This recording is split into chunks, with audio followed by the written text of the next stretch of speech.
नमस्कार दोस्तों, क्या आपको पाचन क्रिया की समस्या रहती है? क्या आपका डाइजेशन वीक रहता है? दोस्तों, क्या आपको गैस की प्रॉब्लम है, आपको कॉन्स्टिपेशन है, या आपको डिहाइड्रेशन इत्यादि जितनी भी प्रॉब्लम्स हैं जो डाइजेशन से रिलेटेड हैं, पाचन क्रिया से संबंधित हैं दोस्तों, तो ये वीडियो आपके लिए ही है दोस्तों। यदि आप इस चैनल पर नए हैं तो दोस्तों इस चैनल को सब्सक्राइब जरूर करें, लाइक करें और शेयर ज़रूर करें। दोस्तों, आज हम बात करेंगे पाचन क्रिया के ऊपर। ये जो पाचन क्रिया है वो क्या है, डाइजेस्टिव सिस्टम क्या है, और फिर हम इसकी मेडिसिन की बात करेंगे कि आप मेडिसिन का यूज करके अपने डाइजेशन को कैसे इम्प्रूव कर सकते हो और अपने डाइजेशन को कैसे बेहतर बना सकते हो।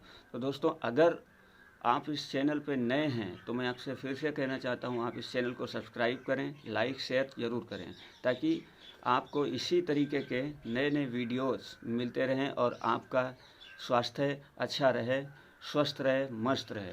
तो दोस्तों, चलिए वीडियो को स्टार्ट करते हैं। तो दोस्तों, मेरे चैनल का नाम DS वेदा चैनल है और DS वेदा पे मैं केवल मेडिसिन रिलेटेड ही वीडियोस डालता हूँ। मेडिसिन और हमारे शरीर के रोगों से संबंधित, हमारी बॉडी के जितने डिसीजेज हैं उनसे रिलेटेड ही मैं वीडियो यहाँ पे डालता हूँ दोस्तों। तो यदि आपको कुछ भी XYZ प्रॉब्लम रहती है तो आप इस चैनल को सब्सक्राइब जरूर करके रखें, ताकि मैं जब भी वीडियो डालूं, जब भी वीडियो अपलोड करूं, तो आपको सबसे पहले उसका नोटिफिकेशन मिल सके। तो चलिए दोस्तों, वीडियो को स्टार्ट करते हैं। तो सबसे पहले हम बात कर लेते हैं पहले डाइजेस्टिव सिस्टम की। दोस्तों, ये डाइजेशन प्रोसेस क्या है, इसको पहले समझना बहुत ज़रूरी है, तभी आपको समझ में आएगा कि मुझे कौन सी मेडिसिन लेनी चाहिए, कौन सी नहीं लेनी चाहिए। और दोस्तों, यहाँ हम एलोपैथिक मेडिसिन की बात नहीं करेंगे। मैं खुद आयुर्वेदाचारी हूँ, मेरे दादाजी आयुर्वेदाचारी थे। उन्होंने बहुत सारी मेडिसिन बनाई, लगभग 50 से 60 साल तक उन्होंने ट्रीटमेंट किया है, वो भी आयुर्वेदिक जड़ी बूटियों से और रस भस्मों के द्वारा किया उन्होंने। तो दोस्तों, मैं भी उन्हीं का श्रेय, आज मेरे दादाजी नहीं है, मैं उन्हीं की सिखाई हुई विद्या को, आयुर्वेदिक विद्या को, आयुर्वेदिक नॉलेज को आपके सामने रख रहा हूँ दोस्तों। मैंने भी BSc बायोलॉजी में किया है, उसके बाद ही ये काम स्टार्ट कर रहा हूँ। तो चलिए दोस्तों, पहले समझते हैं कि डाइजेशन प्रोसेस क्या होता है। दोस्तों, ये जो डाइजेस्टिव सिस्टम है, जो पाचन तंत्र है, वो क्या है पहले समझते हैं। दो तरीके का होता है।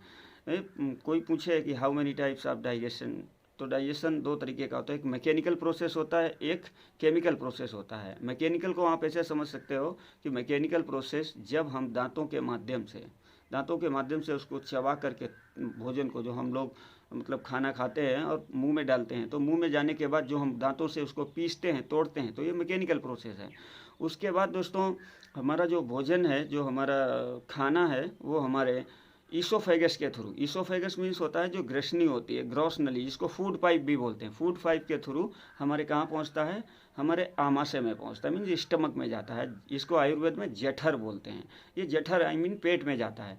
तो पेट में पहुँचने के बाद, तो पहले मैंने आपको बताया कि मुंह के अंदर हमारी जीवा और हमारी जो सैलिवरी ग्लैंड हैं, जो कि लार ग्रंथियाँ हैं, उनमें कई टाइप के एंजाइम्स होते हैं दोस्तों।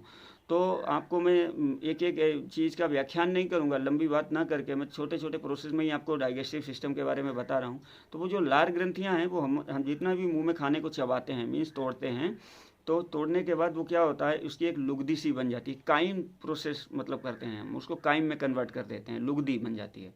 तो उसमें लार ग्रंथियों के अंदर एंजाइम देखते हैं दोस्तों। उसमें एक एंजाइम रहता है टाइलिन एंजाइम, उसमें एमाइलेज भी रहता है, पेप्सिन भी रहता है, और ये लास्ट तक प्रोसेस में चलता है।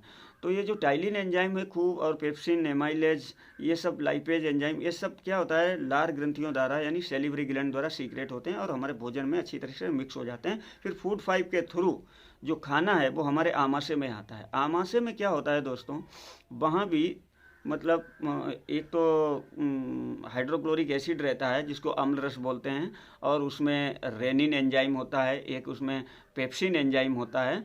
तो ये एंजाइम उसको क्या करते हैं, भोजन को, ये पेप्सिन का मुख्य कार्य क्या होता है, ये प्रोटीन्स पे काम करता है, ये प्रोटीन को तोड़ने का काम करता है। जो प्रोटीन मालिक्यूल्स होते हैं उनको छोटे छोटे अणुओं में तोड़ने का काम करता है।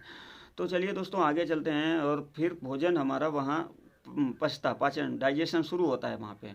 तो ये सब काम मतलब हमारे जठर रस से ही हमारे जठर रस निकलता है, जिसको हम कह सकते हैं कि अम्लीय रस। तो ये सब उसमें मिक्स हो जाने के बाद अब आगे प्रोसेस क्या होता है, ये खाना धकेल दिया जाता है, धक्का मतलब खिसका दिया जाता है। आगे खिसका के कहाँ पहुँचा दिया जाता है, ग्रहणी में पहुँचा दिया जाता है, जिसको हम स्मॉल इंटेस्टाइन कहते हैं, इसको ड्यूडेनम भी कहते हैं। ये खाना हमारा ड्यूडेनम में आ जाता है, माने छोटी आंत में आ जाता है। अब छोटी आंत में आने के बाद खाने का प्रोसेस चालू हो जाता है। छोटी आंत में क्या होता है दोस्तों, एक तो वहाँ पे दो तरीके के रस काम करते हैं।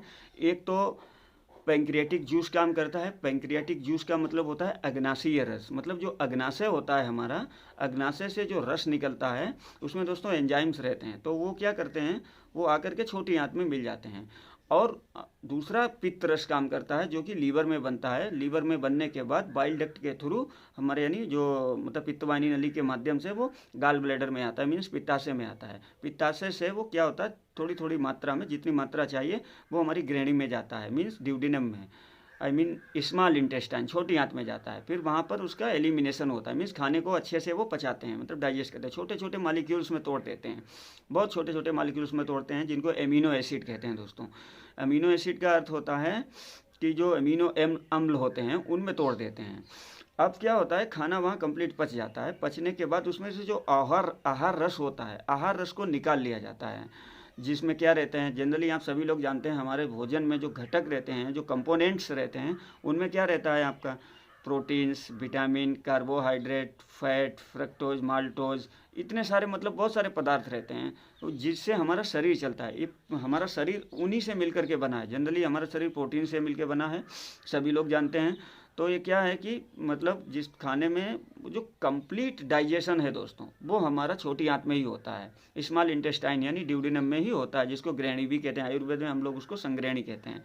अभी क्या हो गया, वहाँ पे खाना पच गया तो उसमें से पोषक तत्व जो न्यूट्रिएंट्स हैं वो सारे निकाल लिए गए, और जो गंदगी है वो आगे को धक्का मार के जाने दी जाती है। उसमें वो कहाँ जाती है, वो बड़ी आंत में जाती है, लार्ज इंटेस्टाइन में जाती है। और वहाँ से वो जो उसमें जो मतलब खराब पदार्थ होते हैं वो मल के माध्यम से बाहर निकाल दिए जाते हैं। तो ये मतलब शॉर्टकट में आप समझ सकते हो। अगर डाइजेशन को पूरा बताऊंगा तो फिर बहुत लंबा प्रोसेस होगा। दोस्तों आपने समझ लिया कि डाइजेशन क्या है। अब दोस्तों पाचन पर ही हमारा सब कुछ निर्भर करता है। पाचन अच्छे से होगा तभी हमारा शरीर अच्छे से चलेगा, स्वस्थ रहेगा, कोई भी तरीके की कोई डिसीज हमको, कोई रोग हमको नहीं होगा। अब हम बात करते हैं कि ये पाचन क्रिया सही रहे उसके लिए हमें क्या करना चाहिए, क्या खाना चाहिए, क्या नहीं खाना चाहिए। दोस्तों इसमें परहेज जो बोलते हैं ना, उसका बहुत बड़ा मतलब रोल है इसमें। तो हमको अपनी डेली रूटीन जो दिनचर्या है उसको सही करना पड़ता है। तो उसके लिए हमको प्रॉपर नींद लेना, समय से उठना, समय पे सो जाना, और दिन में कम सोना। दिन में जो ज़्यादा लोग सोते हैं ना उनको डाइजेशन की ज़्यादा प्रॉब्लम होती है। तो दोस्तों अब हम बात करते हैं इसकी मेडिसिन की। तो मेडिसिन क्या है, मेडिसिन के लिए हमारे आयुर्वेदिक ग्रंथों में बहुत सारे रोगों का मतलब मेडिसिन तैयार किया गया है, लेकिन यहाँ हम आपको डाइजेशन से संबंधित मेडिसिन की बात करेंगे। तो दोस्तों आपकी सबसे इम्पोर्टेंट आपका जो रोल प्ले करता है बॉडी का कोई आर्गन है। वैसे तो डाइजेस्टिव आर्गन कितने हैं मैंने आपको पहले बता दिए। एक तो आपका मुंह हो गया, दूसरा आपका लीवर हो गया, आपका स्टमक आमाशय हो गया, आपकी छोटी आंत हो गई, पेंक्रियाज हो गया। ये सब क्या है, ये डाइजेस्टिव आर्गन है। इन्हीं से ही हमारा खाना पचता है। तो इसमें क्या है, इसको सही रखने के लिए ये जो डाइजेस्टिव आर्गन है अपनी अपनी जगह पे सही से काम करें। तो जो जो आर्गन जो जो प्रोटीन एंजाइम्स का सीक्रेशन करता है वो एंजाइम हमें भरपूर मात्रा में मिले, ताकि हमारा पाचन क्रिया अच्छे से चलती रहे। तो दोस्तों चलिए हम मेडिसिन की बात कर लेते हैं। आजकल आपने देखा होगा मार्केट में लूट मार मचा रखी है। पैकेट 1 चूर्ण, टैबलेट, बहुत सारी कंपनियां आयुर्वेदिक भी हैं और एलोपैथिक भी हैं, भर भर के पाउडर बेच रहे हैं। दोस्तों 200 रुपये की दवाई नहीं होती है, आपसे 3-3 हज़ार रुपये, 5-5 हज़ार रुपये जो डिब्बों में पैक पाउच में आते हैं ना, आप पाउचेस खरीदते हो पाउडर्स के, बोलते हैं बॉडी बनाने का, डाइजेशन अच्छा रखने का, अपनी पाचन क्रिया अच्छी रहे, भूख खुल के लगेगी। इतनी महंगाई दोस्तों, आप लोग परेशान हो जाते हो, 3-3 4-4 हज़ार रुपये खर्च करते हो, फिर भी आपको आराम नहीं मिलती है। और हम आपको ऐसी ज़बरदस्त मेडिसिन बताएंगे, जनरली आप 150 रुपये में ला करके आप अपनी भूख, अपने डाइजेशन को बहुत ही बेहतर बना सकते हैं। और आप जो भी खाएंगे दोस्तों हजम होगा, आपको सब शरीर में लगेगा, आपका पाचन क्रिया बहुत अच्छा रहेगा, आपको किसी भी तरीके का कोई भी प्रॉब्लम नहीं होगा। तो चलिए दोस्तों, मैं आपको मेडिसिन बता देता हूँ। हम कोई निर्माता नहीं है, मेडिसिन प्रोड्यूसर नहीं है, हमारी कोई कंपनी नहीं है दोस्तों। मेरा घर पे ही आप पीछे देख सकते हैं, मैं यहाँ मेरे दादाजी काम करते थे पहले मेडिसिन का। आयुर्वेदिक जड़ी बूटियाँ खुद लाते थे मार्केट में, जो मिलती थी मार्केट से लाते थे, नहीं तो कुछ गांव में भी हमारे मिल जाती, आसपास के गांव में मिलती थी या जिधर भी मिलती थी वहाँ से ला करके कूट पीस के अपने हाथ से तैयार करते थे। वही दोस्तों असली मेडिसिन थी। कंपनियों का क्या भरोसा, आपको कंपोजिशन है 10 मेडिसिन का, 10 आयुर्वेदिक जड़ी बूटियों का, उन्होंने कहीं 3 ही डाली या भला पता नहीं क्या डाल दिया उसमें। तो हम आपको एकदम परफेक्ट जो हमारे आयुर्वेदिक ऋषियों ने जो ग्रंथों में बताया है, उन्हीं के आधार पे मैं आपको बताऊंगा। आप एक एक चीज़ को चाहें तो नोट कर सकते हैं। मैं कोई पैकेट में नहीं बेच रहा हूँ, मैं आपको ऐसा कोई अपना प्रचार नहीं कर रहा हूँ कि भाई आइए और मेरी मेडिसिन ले जाइए, ये 3000 का, ये 2000 का। मुझे ये सब नहीं करना, मुझे उतना ही करना है हमारे देश के लोग, हमारे समाज के लोग स्वस्थ रहें, मस्त रहें, और मेरे दादाजी का जो 50-60 साल उन्होंने दवाइयाँ की, उनका भी नाम आगे चलता रहे। तो दोस्तों चलिए आप मेडिसिन को नोट कर सकते। सबसे पहले आपको जान लेना है कि दोस्तों ये पाचन क्रिया खराब क्यों होती है। हमारी जो आंत है ना, छोटी आंत, यहाँ कंप्लीट डाइजेशन होता है, पूर्ण पाचन क्रिया यहीं पे होती है, और यहीं से हमारे अंदर जो पोषक तत्व होते हैं वो जाते हैं। तो चलिए पहले आप इस जो हमारी छोटी आंत का प्रोसेस है वो सही तरीके से काम करे। तो इसके लिए आपको क्या लगे, आपको अगर भूख नहीं लगती है दोस्तों, तो भूख ना लगने का सबसे बड़ा कारण है हमारी छोटी आंत का सही ना रहना, लीवर का सही ना रहना, आमाशय का सही ना रहना। तो इसलिए आप यहाँ पर दवाइयाँ नोट कर सकते हैं। तो दोस्तों यहाँ पर आपको मैं दवाई बता रहा हूँ, तो भूख ना लगने पर आपको क्या दवाई लेना है। तो दोस्तों आप कापी कलम जो भी आपके पास है, डायरी है, आप उठा लीजिए और एक एक दवाई को नोट करते जाइए, ताकि आपको कोई ठग ना पाए, आपको कोई बेवकूफ़ ना बना पाए। तो दोस्तों आप पेन उठाइए, डायरी उठाइए, एक एक मेडिसिन को नोट कर लीजिए। सबसे पहले आप जान लीजिए जो चित्रक है, चित्रक बोलते हैं, जड़ी बूटी है, चित्रक मूल। चित्रक मूल का नाम मैंने इसलिए बोला कि मूल माने होता है जड़, और चित्रक एक पौधा है, जड़ी बूटी है, उसकी जड़ लेना है। चित्रक मूल का महीन चूर्ण करना है आपको। चित्रक मूल की जड़ ले ली, जड़ को कूट पीस लिया, उसका चूर्ण बना लिया, और इसको कितना यूज करना है, 4 रत्ती। 4 रत्ती का मतलब आप ऐसे समझ सकते हो, एक रत्ती 250 मिलीग्राम की होती है, तो 4 रत्ती एक मतलब 1000 मिलीग्राम बराबर मीन्स 1 ग्राम हो गया, तक नित्य प्रातः शहद के साथ। मतलब सुबह सुबह आपको सुबह क्या करना है, चित्रक मूल यानी चित्रक की जड़ का पाउडर लेना है, उसको कूट ले आना है और कूट पीस लेना है। उसके बाद उसको क्या करना है, मात्रा कितनी लेनी है उसकी, 4 रत्ती लेनी है। 4 रत्ती का अर्थ हो गया 1 ग्राम। सुबह सुबह लेना है, शहद के साथ चाटना है, उसको शहद के साथ लेना है। 4-5 दिन में ही दोस्तों आपको पूर्ण लाभ होगा। अथवा इसके साथ एक काम और भी कर सकते हैं आप, इसके चूर्ण को, जो चित्रक मूल मैंने बताया, इसके चूर्ण को, 4 रत्ती चूर्ण, और इसके साथ दोस्तों आप सेंधा नमक, हरड़ और पीपल का चूर्ण, एक पीपल जड़ी बूटी आती है, तो उसको भी चित्रक मूल के चूर्ण के साथ में आप सेंधा नमक, हरड़ और पीपल का भी चूर्ण समान भाग, अगर यानी कि 1 रत्ती बोली है तो एक एक रत्ती आपको ये भी ले लेना है। क्या लेना है, सेंधा नमक, हरड़ और पीपल का चूर्ण मिलाकर 3 मासे तक गर्म जल से सेवन करना है। आपको गर्म पानी के साथ इसका यूज करना है।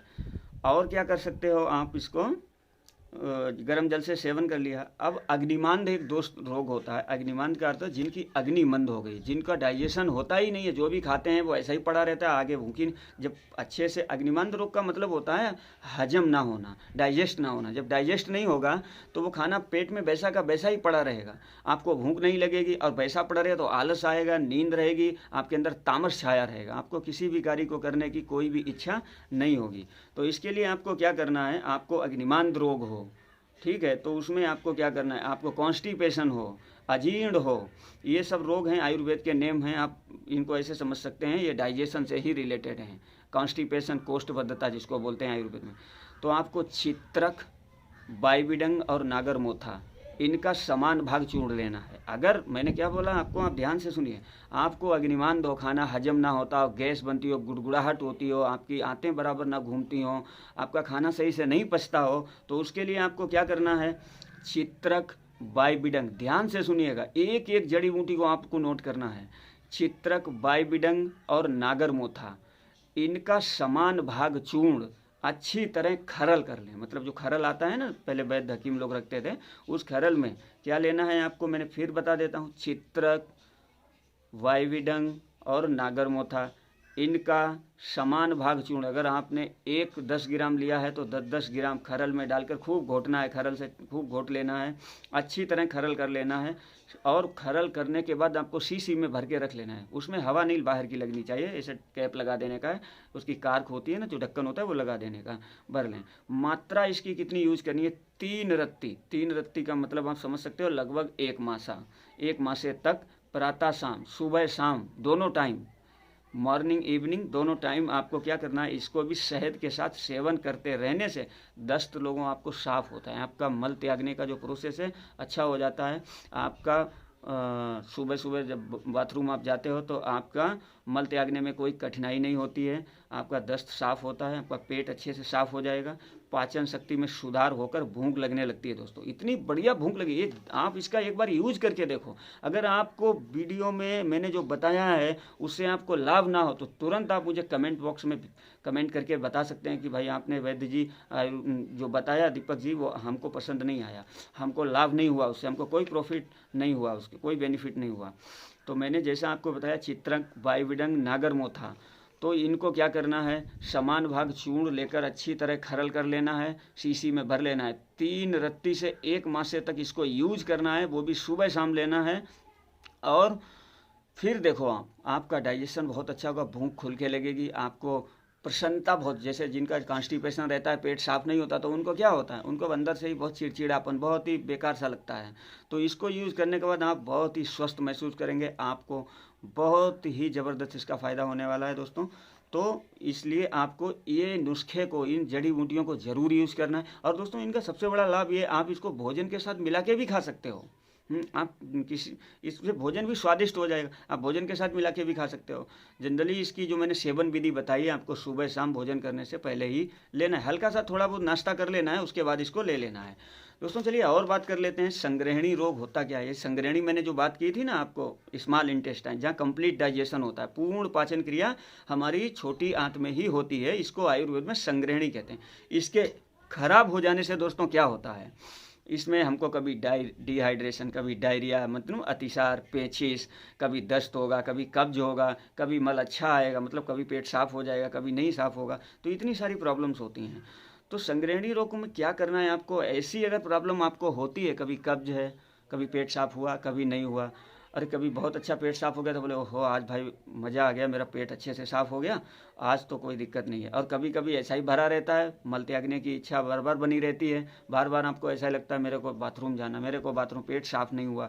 उसके लिए आपको क्या करना है, चित्रक मूल, चित्रक की जड़ लेनी है, जो चित्रक जड़ी बूटी उसकी जड़ लेनी है, या चित्रक जो पौधा है, जो जड़ी बूटी है, उसकी छाल लेनी है।